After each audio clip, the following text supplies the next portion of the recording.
The corridor smelled like ozone and fear. Captain Malik Torres pressed his back against the cold metal wall, watching the 3 Krellian enforcers advance. Their scaled hides gleamed under the harsh station lighting, each one standing nearly 8 feet tall with muscle dense enough to crack bone. Behind him, his diplomatic team huddled close. 5 humans, unarmed, dressed in the formal whites of the Terran Commonwealth. They'd come to negotiate a trade agreement. Instead, they'd walked into an ambush. "Your credits," the lead Krellian hissed, his forked tongue tasting the air. "All of them, or we take your ship." Torres raised his hands slowly, palms out. "We're diplomatic envoys. This station has neutral status. You know the protocols." The Krellian's laugh was a wet, rattling sound. "Protocols are for species that matter. Humans?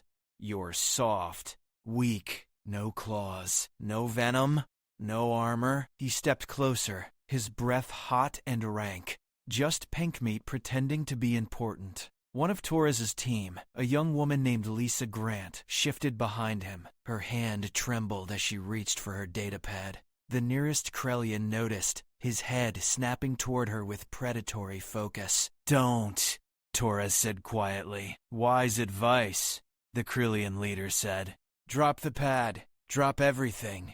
Then maybe we let you crawl back to your little corner of space with a story to tell." Torres's mind raced. The station's security wouldn't intervene. Half the species here viewed humans as newcomers, barely worth acknowledging. The Krellians knew it. They'd chosen this corridor deliberately, away from the main concourses, away from witnesses who might care. "We have nothing of value to you," Torres tried. "Our credits are digital, tagged to our biosignatures. You can't spend them."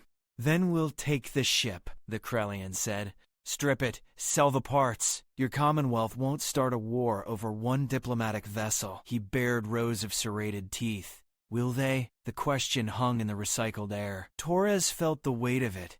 Earth was young to the galactic community, only 40 years since first contact. Humanity had ships, stations, colonies on a dozen worlds. But everyone knew the truth. In a galaxy of apex predators who'd evolved under harsher suns, humans were fragile, breakable. "Answer him!" Another Krellian growled, flexing claws that could tear through steel. Torres opened his mouth. The words wouldn't come because he didn't know the answer. Would Earth risk war for 5 diplomats? He wanted to believe they would, but belief didn't stop claws. Then the footsteps came, slow, measured, echoing down the corridor from behind the Krellians. Everyone turned. At first, Torres saw only a silhouette backlit by the harsh white glow of the station's main passage. A single figure, walking alone. No guards, no weapons visible. Just a woman in flowing dark robes that whispered against the deck plating with each step. The lead Krellian's head tilted, confused. "Another human? Do you think we need more?" He stopped. His whole body went rigid. The other 2 Krellians turned fully now, and Torres watched something he'd never seen before. He watched fear bloom across alien faces built for intimidation. Their scales flattened. Their muscular frames seemed to shrink. One of them made a sound low in his throat, almost a whimper. The woman stepped into the light. She was maybe 50, her dark skin smooth, her hair cut short and practical. She wore no crown, no insignia of rank, just the robes and a calm expression that never wavered as she approached. Her eyes swept across the scene once. The Krellians, Torres and his team. The abandoned corridor. "Gentlemen," she said. Her voice was quiet, conversational. "I believe you're blocking the way." The lead Krellian's mouth worked soundlessly. His claws retracted. He took a step back. Torres stared. He knew that face. Every human did. Queen Amara Osei of the Terran Commonwealth. The elected sovereign who'd unified Earth's fractured nations. The woman who'd stood before the Galactic Assembly and demanded humanity's seat. But why would she be here? And why did these armored killing machines look ready to bolt? "Your Majesty," Torres manages. "We were just—" "I know what you were doing, Captain," she said, still looking at the Krellians. "And I know what they were doing." She took another step forward. The Krellians took another back. "The question is what happens next." The lead Krellian found his voice. It came out rough, uncertain. We meant no disrespect to the Commonwealth. We didn't know these humans were under your protection. All humans are under my protection, Amara said simply. But you knew that. Just as you knew station protocols. Just as you knew this corridor has no working surveillance. She smiled, and Torres felt his skin prickle. It wasn't a warm smile. You thought you'd chosen well. We were leaving, the Krellian said quickly. A misunderstanding. We'll go. Not yet. Amara stopped 5 feet from them, close enough that Torres could see the pulse hammering in the Krellian leader's throat. First, you'll transfer 50,000 credits to Captain Torres's account, compensation for his time and distress. The Krellian's eyes widened. 50,000? For what? We didn't touch them. No, Amara agreed. You didn't, because I arrived. But you intended to. Intention matters. Her voice never rose, never hardened. She could have been discussing the weather. 50,000 now. For a moment, Torres thought the Krellian would refuse. His pride warred visibly with his fear. Then his clawed hand moved to his belt, fingers dancing across a credit chip. Torres's datapad chimed. Payment received. Good, Amara said. Now you may go. They went. 3 apex predators, each capable of tearing through a human like wet paper, scrambled past her and disappeared down the corridor. Their footsteps faded into silence. Amara stood there a moment longer, then turned to Torres and his team. Are you all unharmed? Yes, ma'am, Torres said. His voice sounded distant in his own ears. Thank you. I don't understand what just happened, but thank you. Walk with me, Captain, Amara said. Your team should return to the ship. I'll ensure they have safe passage. Lisa and the others didn't need to be told twice. They moved quickly, glancing back at the Queen with expressions mixing awe and confusion. Torres fell into step beside Amara as she headed toward the station's central hub. Around them, the station hummed with activity. 1,000 species from 100 worlds. Trading, negotiating, surviving in the careful dance of galactic commerce. Why did they fear you? Torres asked quietly. I've seen Krellians fight. I've read the reports. They don't scare easily. No, Amara agreed. They don't. She was silent for several steps. Then she led him to an observation deck overlooking the station's main docking array. Through the transparent aluminum, ships of every configuration hung in the black. Sleek Virnian cruisers, bulky Thraxi cargo haulers.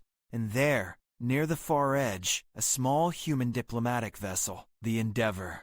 3 years ago, Amara said, the Krellian hegemony decided to test humanity's resolve.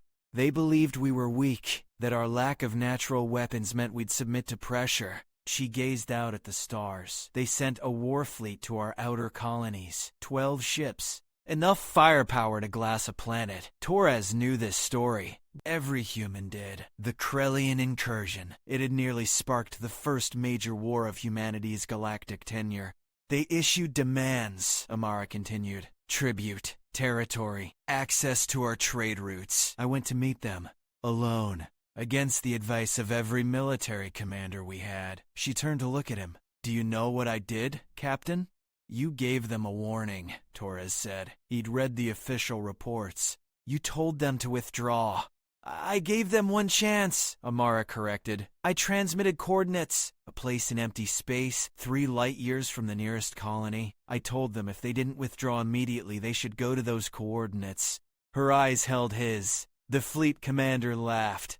He said humans didn't have the stomach for war, that we'd never actually pull the trigger.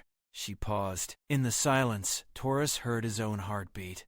30 seconds after my shuttle left, Amara said, I gave the order. Our fleet fired. The Krellians had enough time to detect the missiles.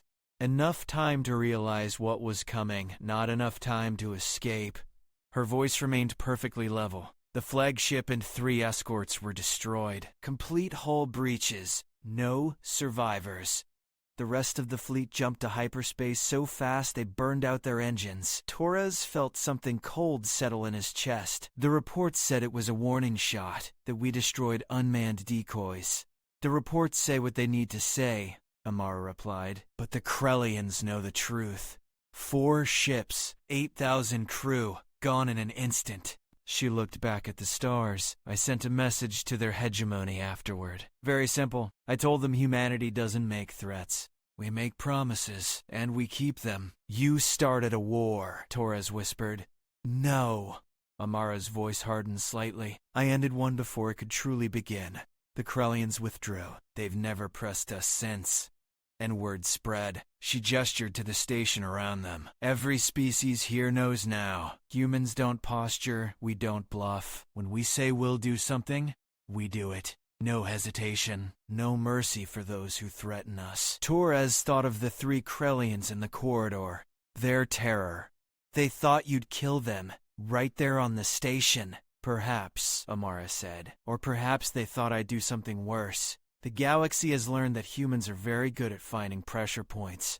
She smiled that cold smile again. We might not have claws or venom, Captain, but we have something better. We have imagination, and we have follow-through. A chime sounded from Torres's datapad. A message from Lisa confirming the team was safely aboard the Endeavor. He stared at it, then at the Queen. Is this who we are now? He asked. They're not mutually exclusive, Amara said. The galaxy respects strength. Always has. We simply had to demonstrate that our strength doesn't come from muscles or scales. She turned to face him fully. It comes from will, from the absolute certainty that we'll do what we say. Other species threaten war. We promise it. And promises, Captain, are worth more than threats. She started walking again, and Torres followed. They moved through the station's commercial district, past vendors hawking exotic goods, past groups of aliens conducting business in a dozen languages. Several noticed the Queen. Torres watched their reactions. Cautious nods. Wide berths given. Respectful distance. The Krellian commander, Torres said suddenly. The one in the corridor. He'll report this, won't he? That you were here, alone, unguarded. I'm never unguarded, Amara said. You just can't see them. She didn't elaborate. They reached a private docking arm. The Queen's ship waited there, a sleek Corvette with the Terran Commonwealth emblem on its hull. 2 human guards stood at the airlock, but they looked more ceremonial than functional. Amara paused at the entrance. Your mission here, Captain. The trade negotiations. They'll go smoothly now. Because of what happened today? Because everyone on this station will know what happened today, Amara corrected. They'll know that I came personally to ensure the safety of 5 diplomats. They'll know that anyone who threatens a human, anywhere, risks my attention. Her expression softened slightly. You're not alone out here, Captain Torres. None of our people are. That's the message. Torres felt something unknot in his chest. Thank you, Your Majesty. Thank me by succeeding, she said. Humanity needs good people representing us. People who can negotiate, who can build bridges. She glanced back toward the station. But those bridges need strong foundations. And sometimes, strength looks like fear. She boarded her ship. Torres stood there, watching as the airlock sealed and the Corvette detached. It maneuvered through the docking array with graceful precision. Then its engines flared and it vanished into the dark. Torres made his way back to the Endeavor. His team was waiting in the common area, talking in hushed voices. They fell silent when he entered. What did she say? Lisa asked. Torres considered the question, considered everything he'd learned in the past hour. About humanity's hidden teeth. About the galaxy's new understanding of what humans were capable of when pushed. She said we're not alone, he told them.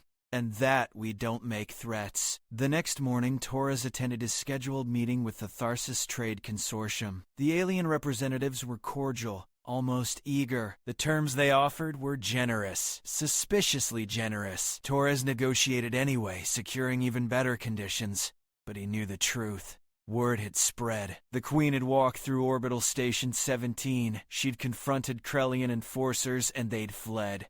More importantly, the story of the Krellian incursion had been retold, reconfirmed. The galaxy was remembering why threatening humans was a bad idea. Over the following weeks, Torres noticed changes. Human diplomats received priority docking. Disputes involving human traders were settled quickly, fairly. No one wanted attention from Earth. No one wanted to test whether the Queen's promises extended to them. 6 months later, Torres attended a security briefing on Earth. The intelligence officer presenting was matter of fact. Our surveillance network covers 80% of known space, she said. We can track fleet movements, monitor communications, identify threat vectors before they materialize. She brought up a holographic display showing a web of satellites, listening posts, and hidden sensors. The other species think we're still catching up technologically. They don't realize we've been watching them the entire time. Torres thought of the Queen, reciting coordinates to terrified Krellians. He understood now. Humanity's real weapon wasn't missiles or ships, it was information. And the willingness to use it. We're building a reputation, the officer continued, as a species that doesn't bluff, that keeps its promises. Good or bad, it's working. Incidents involving humans have dropped 70% in the past year. After the briefing, Torres walked through the Commonwealth's headquarters. He passed portraits of leaders, past and present. Queen Amara Osei's portrait hung in the place of honor. In it, she wore the same calm expression he'd seen on the station. The expression that promised nothing and everything. That night, he wrote his final report on the Orbital Station 17 incident. He kept it factual, clinical, but in his personal log, he wrote something different. We came to the stars thinking we'd need to prove ourselves worthy, he typed. We thought respect would come from diplomacy, from showing we could be peaceful. We were wrong. The galaxy doesn't respect peace, it respects strength. And humanity has learned to be strong in ways the galaxy never expected. We don't roar. We don't threaten. We simply promise, and we keep those promises no matter the cost. That's what makes us terrifying. Not that we can destroy, but that we will, without hesitation, without regret, if pushed. The galaxy is learning. Human space is not to be tested, and those who forget that lesson receive a reminder they never survived to share. He saved the log and closed the file. Outside his window, Earth turned slowly in the dark. Peaceful. Beautiful. Home to 7 billion humans who'd learned the hardest lesson the galaxy had to teach. Strength doesn't come from being the biggest or the strongest. No doubt. It comes from being the most willing to follow through. And humanity, for all its physical weaknesses, had an abundance of will. Torres smiled. It wasn't a warm smile. It was the smile of someone who'd seen the truth and accepted it. Humanity had arrived in the galaxy as cautious newcomers. They'd been tested, threatened, dismissed. They'd responded by becoming something the galaxy feared. Not monsters. Just a species that kept its promises. Every single one. And in a galaxy built on threats and posturing, that made all the difference.